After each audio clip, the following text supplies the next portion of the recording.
and get ready for Zeke. Thank you. Oh, can you hear me fine? Hey, it's not often that you're in the home of Vikings, so I'm proud to be in the home of Vikings today. How are you guys doing? Good. Viking, dodgeball, intimidating, good. How are you guys doing today? Good. Good. I'm glad to be here. I'm honored to be here, and I'm looking forward to a good time with you all. And I pray that by the time we're done, you get a thing or two you can take away from today, from our time together. It's a pleasure to be. I too went to a private Christian school like you did, growing up in the middle of Africa, however, which you'll hear a little bit about soon. But that was a blessing, and I'm pretty sure as you're here, you're seeing some of that. So, as you heard from Mr. Olson, I'm an author, a speaker. That's my book. It's called The Firstborn Son, A Curse, a Gift, or a Calling. I've got some things on the back. If you like something you hear and you want to see what's in here, certainly get something at the back. And that's all I'm going to say about that. And we're going to get to business here. So, I want you to imagine, about 17 years old. Some of you maybe a little older, some of you a little younger. And we're home one day in the afternoon, and there's a knock on the back door of our home. And this person's looking for my father, who is an administrator on the campus. And say, hey, there's someone at the dormitory, and they've got a gun, and they're intimidating people. This is a private school, like I said. There's not much for guns and things like that. And so my father he's an avid hunter, takes his shotgun, and he says, well, let me go just in case I have to help somebody. Let me go out and see what's going on. And he takes off. Before we figure out what was going on, he even found out where he was.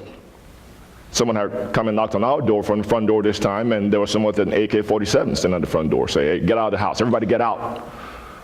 So we get out of the house, and we see there's a huge crowd of people, and they seem to be kind of rounding people up, and these young 19, 20, 25 or so in that age range all have automatic rifles. And they ask us, hands up, keep walking, don't look around, and they're herding us to what is kind of the gated entrance of the campus.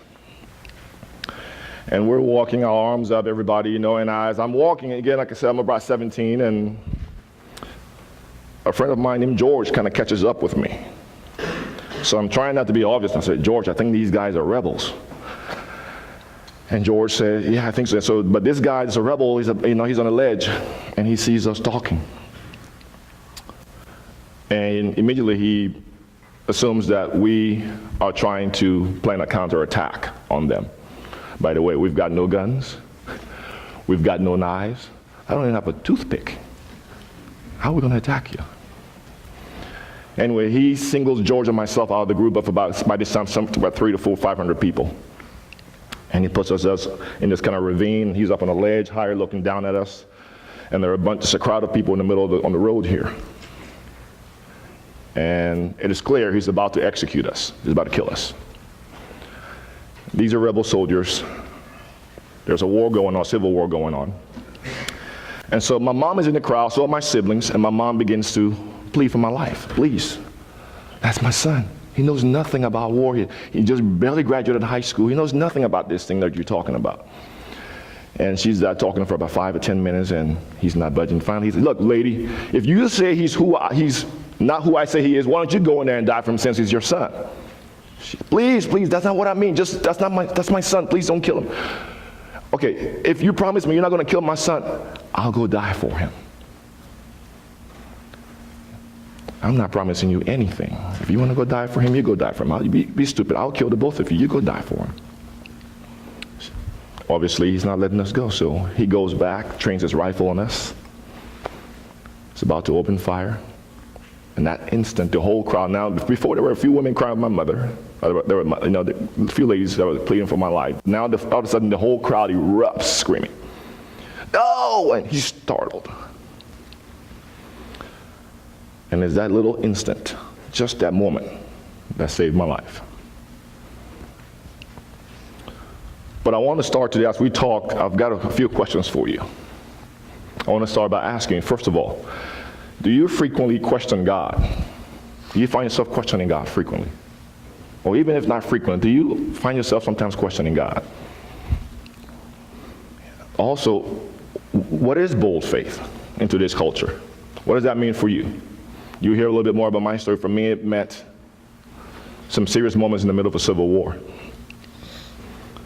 How do you establish and propagate that bold faith of yours? What do you think the plan is?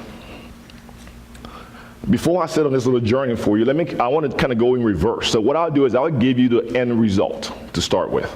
Okay? Listen to this. Listen to what Paul says. 2 Timothy chapter 4, verse 6 to 8. For I'm already about to be sacrificed. And I'm reading out the Amplified version. I kind of like a wordy version, so bear with me, okay? But you get the picture in a second. For I'm already about to be sacrificed. My life is about to be poured out as a drink offering. The time of my spirit's release from the body is at hand, and I will soon go free. I have fought the good, worthy, honorable, and noble fight. I have finished the race. I have kept firmly held the faith. As to what remains, henceforth there is laid up for me the victor's crown of righteousness, for being right with God and doing right, which the Lord, the righteous judge, will reward me and recompense me on that great day. And not to me only, but also to all those who have loved and yearned for and will and welcome his appearing, his return. I like how the Apostle Paul has fought the fight. I've been beaten. I've been shipwrecked. I've seen all. Look, you can't tell me much more about being hurt. But by golly, I can't wait for that great crown of righteousness. That's the end goal. That's the end goal for you as well. So, as I was speaking to you a little bit earlier, do you question God? This is my high school basketball picture, my senior year in high school. And that little skinny thing right there? Yeah. You see, just that story that I just told you a few minutes ago, just before, a few weeks, maybe a couple months or so, guess what was on my plate? I just graduated high school on December 22nd, 1989. The war began on December 24th, 1989, Christmas Eve. By the way, before on my lap already was given an opportunity to come to the United States and go to school, a basketball and musical scholarship. I graduated second in my class. Athletic, obviously, music, all these things were in my life. And so that war literally took the bottom from under me. It all went away like that. No doubt, I was questioning God. What did I do to deserve this? Not only be in the middle of a war, because that was just the beginning of my misfortune. Regularly, now they'll find an able-bodied athlete, strong, big. Guess what? Perfect to carry the big guns. So I'm being conscripted forcefully every day. Pull out of bed sometimes, shoot between my legs, shoot over my head. We know you're a hooper, so what? We're going to shoot your knees out.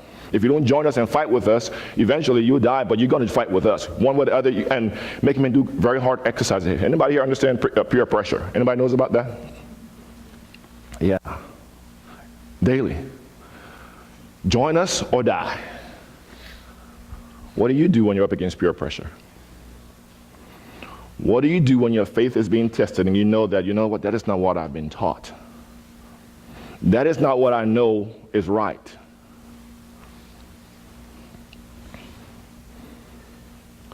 Beautiful campus where I grew up, pristine. If I show you that image, you wouldn't think it was Africa at first glance.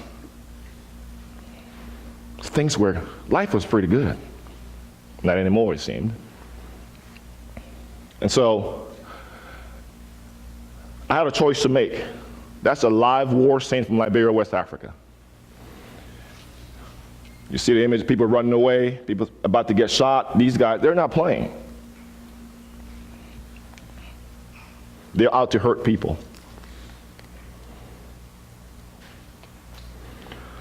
I had to live mine. That opportunity that I'm describing, that challenge, that bold faith in the middle of war, knowing what my father, knowing what my parents have taught me, knowing what I grew up in a Christian school learning, knowing what I read in the Bible regularly, knowing what I learned through a youth group. That wasn't it. What is it like for you?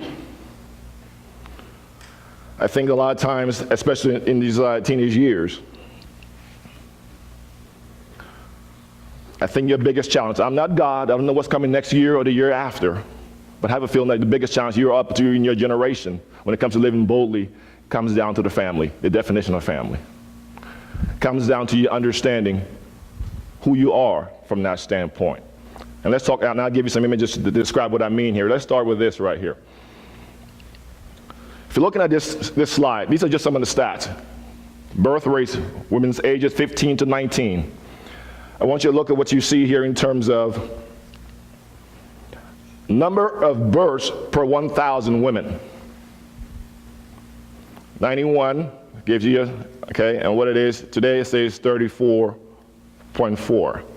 That's all races, and then you have the breakdowns from whites and blacks and Hispanics and what have you.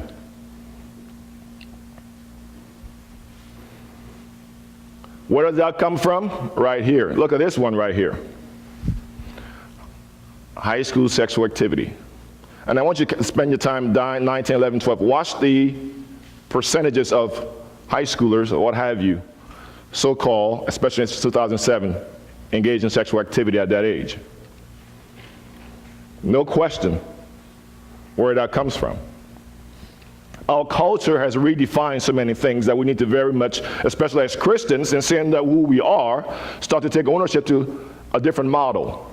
Because this is what you're saying. You see some more slides with more results here that I want to share with you. Let's go here. The portrait of today's family. Something as simple as this. The portrait of the family, married versus never being married. In 1960, over 70%. Today, in fact, it's under 50%. Slightly under 50%.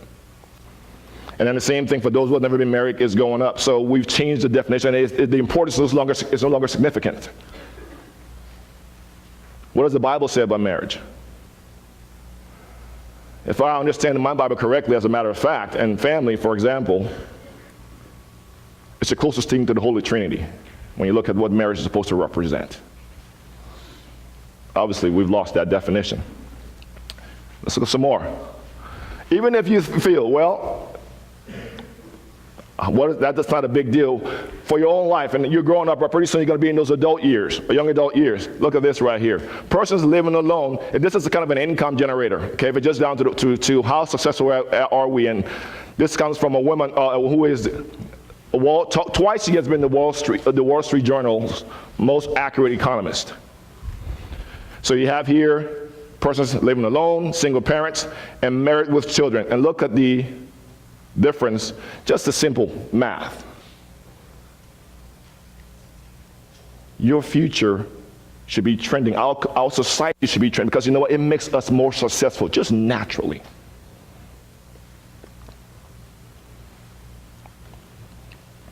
Stay with me on this one too.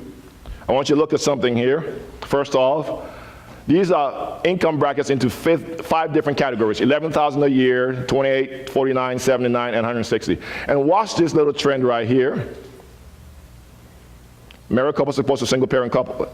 Look at the trend in terms of 80% of the single parents are in what we call the poverty, below the poverty line.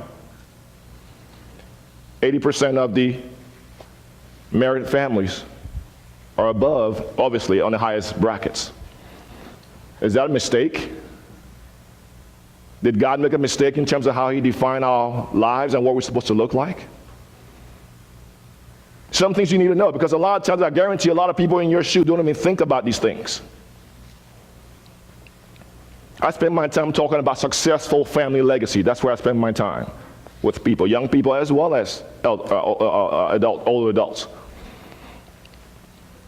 Also, kind of the trend here in terms of that part of life that seems to be the most successful parts of life in terms of our income. Even if you look at it just from a money standpoint, forget about the biblical thing. a lot to consider here. This part right here, Guessman, there was a survey done by, as you can see, health professionals. They're all paid youth professionals, youth ministries in the church. I've been giving you a view of this image from that of the society, general, secular society. Let's see what the church thinks about this whole thing that I'm talking to you about. Why do I think it's important to tell you about this? This is what paid youth ministry professionals think, and some senior pastors. Exposure to healthy Christian families. 75% agree that it is somewhat important for you as young people to be exposed to healthy Christian families, but not part of their primary task.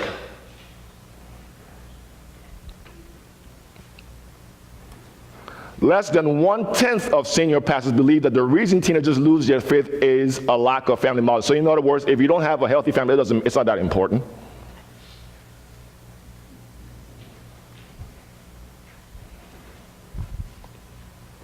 And as such, youth leaders say church lacks enough healthy families. So one of their aspects of effective youth ministry, these advocates' reason, is to help young people develop a faith that is not ingrown with that of their parents' perspectives, even when they come from a good family. So even in our church, we've redefined the importance of giving you good exemplary living for you to see biblical living. And I throw this little thing right here to begin with. If exemplary living is important, let me give you another story. My father had just been told that there was someone out to kill him, one of the rebels, because my dad was an administrator on the campus. So if they eliminate the administrators, they've captured the whole campus for sure. That means all power control goes to their hands. So sure enough, this rebel comes in. This rebel was one that he never carried an AK-47, anything on that rifle. He only carried one silver pistol in his holster. And they said if he took that pistol out of his holster, no doubt you were dead. So he shows up at our front door, pulls my dad out of the house. My dad's sitting in the front yard. Takes the gun, puts it on my dad's face right there. Sure enough, he's done doing his interrogation, whatever he wants. He puts the gun on my dad's face, and we're watching. My mom and we're watching because we're helpless. What are we going to do? Pulls the trigger. Click! We all hear it. The gun doesn't go off. You see, the rebels also believe in witchcraft. So to him, at that moment, my dad has stronger witchcraft than him. Instead of seeing the God, because you know what he didn't see was that before he came up, about an hour earlier, my dad was in the backyard, arms wide open, and I saw this as a young man. Arms wide open, praying to God. God, I've come to this country to serve people from a foreign land. And this is how you take me out of this life, then so be it. So I watched my dad do that. So when that gun went off, click, and the bullet didn't go off, what do you think I thought? Wow. Watch God in action. Watch a miracle.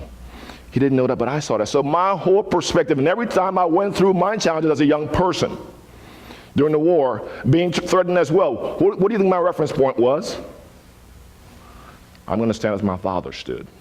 I'm not going to buckle. I'm not going to cry. I'm going to stand. And it's not important for you to see exemplary living through your parents, through godly parents. You know how much power? My dad wrote so many, he said so many things, he wrote so many things, but nothing sticks in my heart as much as I saw him stand and act. Christ taught his disciples by taking them where he was. Not by so much telling them, but they watched him. And so when they got that conviction in the depth of their soul, it was something that no one could remove from them.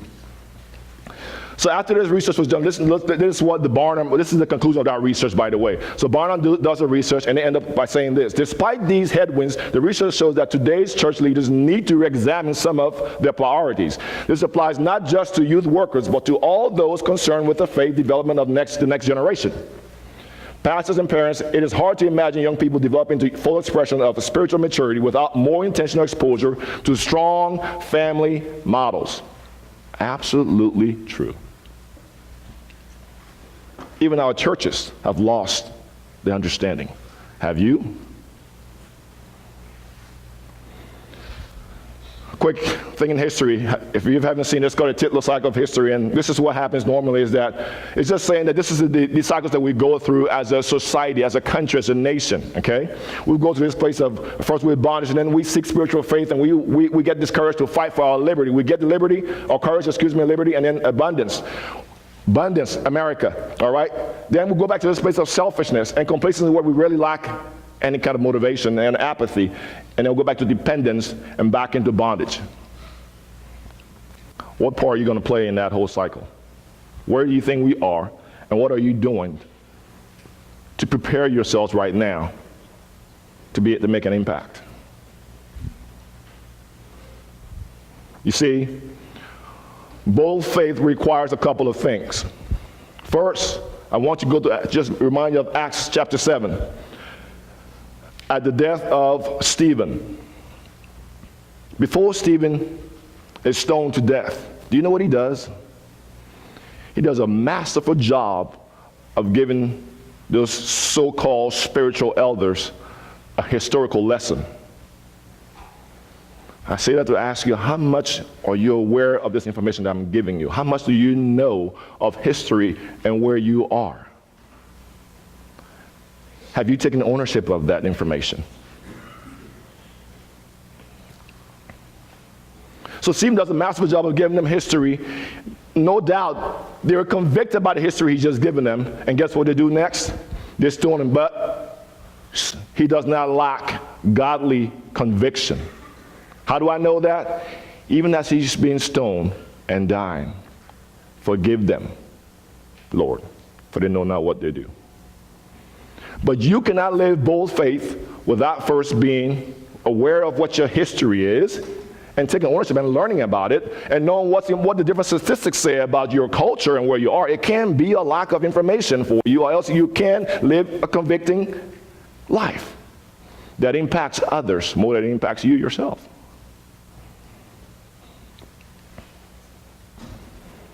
It's about choice. It's about you making a choice. And that's what I want to kind of walk and give you a few tips to walk away with today to begin with. It's about choice. And you know what? A lot of times people, we're trying to say, well, I'm just a teenager. But I'm giving you stories about my life as in the teenage years, just where you are. I could give you great names. Napoleon, Joan of Arc, they were teenagers. Justin Bieber, oh, I'm sorry, did I just say that? But you get my point. Even Justin Bieber has a voice, excuse me. Why not you? So what about choice? It starts with this. I want to give you a quick acrostic on the word choice. Let's start with the C here, obviously at the beginning. And it says, you've got to learn to choose your friends and your causes wisely. Who do you hang with? What do you stand for? What do you represent? H, honor, revere your God, your family. I'm talking about family. I can't say that enough. Your friends and your foe, even your enemy, your foe. Why would I say that? If you don't know what the other side stands for, how can you resist them? How can you, if you don't know what you're fighting against, exactly how do you fight effectively? You have to open and release your soul to a lifetime of learning, debating, traveling, reading.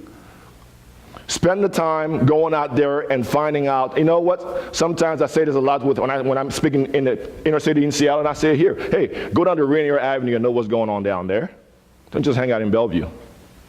I tell them the same thing. Go across the water, see what's going on over there. But I'm talking even more than that. I can't tell you how much I've learned by traveling to a foreign land. Being here out of Africa, what I know and what I know here, and combining that information, just those two alone, remarkable insight to life. Praise God for that. Impact for living for multi-generational appreciation. What you do is not for you. It's not just for today. What we do today, what I do here, I tell myself, praise God, that, you know what? Long after I'm dead and gone off this earth, the rules, the strategies, the values that I put in forth for my children especially should be able to easily be propagated because they know exactly who they are and they stand for their beliefs, especially in God. So whatever you do, you must start to set it up in that fashion.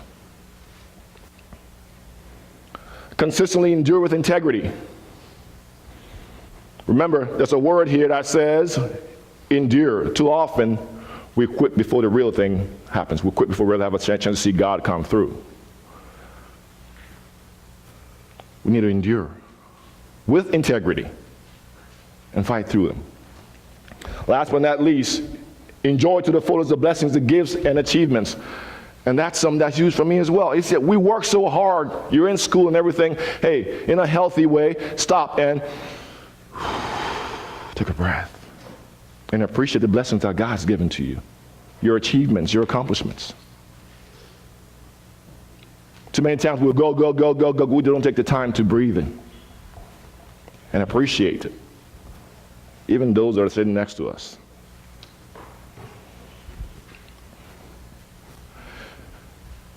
For I know the plans I have for you, declares the Lord. The plans for welfare and not for calamity, to give you a future and a hope. Guys, I want to ask you a question. When I was going through all that stuff with the war that I just described for you, do you think I had any imagination that I'd be standing before you here today with a book and all these things talking about this? At that moment, do you think for any single moment that I even thought I was going to get an opportunity to come to this country? When I was facing the gun, the AK-47, what do you think was going through my head? I'm dead. I'm done. 20-some years, I've got a message to tell you. God knew the plans. God knew what I had to go through. Praise God, he didn't tell me beforehand because I would have probably done some stupid things. What does that mean for you? What are those challenges you're facing right now? Is it a potential God's got some greatness for you planned? Will you give him the time to let that mature in you? As we wrap, I want to kind of bring something to your attention. You will all just realize what happened with the Boston Marathon bombing and what was going on. You may not have caught this, but I did because I spent a lot of time talking to you people. So just something that kind of came across my mind. Every media person what is CNN or Fox News, when they were talking about the two bombers, these kids, Golden Glove opportunity, the young one, the 19-year-old, he's a great wrestler, so smart, you know what? And they kept talking about all these things that hung on what I would call material success. They had all this great opportunity. Why would they even consider doing this what they did? Don't get me wrong, I'm not giving them any credence for the evil they did. But two young men use evil because they have a statement to make. And I don't know, maybe our news media doesn't give it enough credence, but I don't know if I hear enough of us young people who have a different substance doing something that the media doesn't think all you young people are as material, selfish possessions that all you care about. They don't see you as having substance enough to want more out of life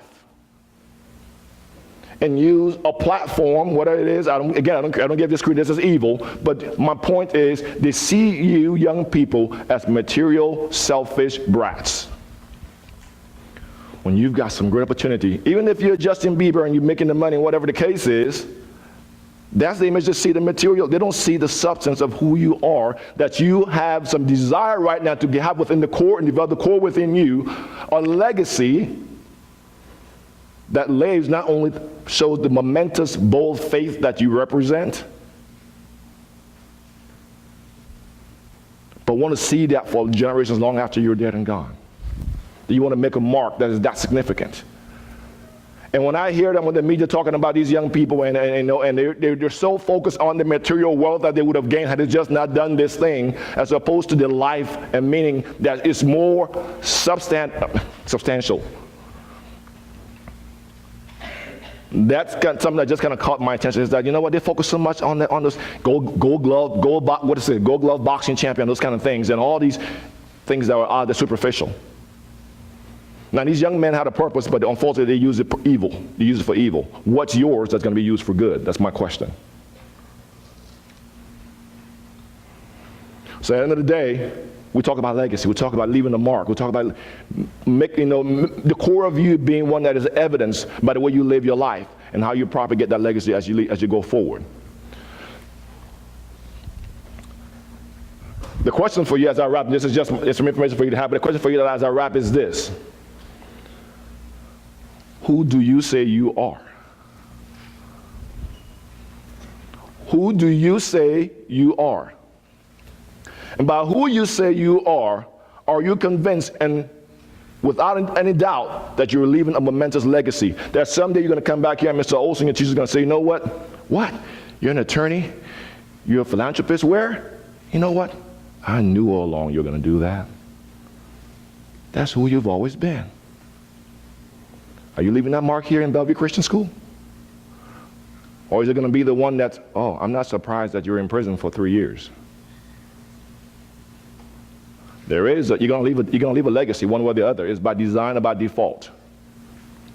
Today the choice is yours to make a decision on which one you're going to leave. And that's why I've been asked to come today.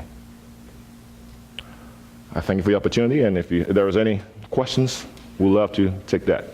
Make sure I'm on there. So we're good. One on. Be number one.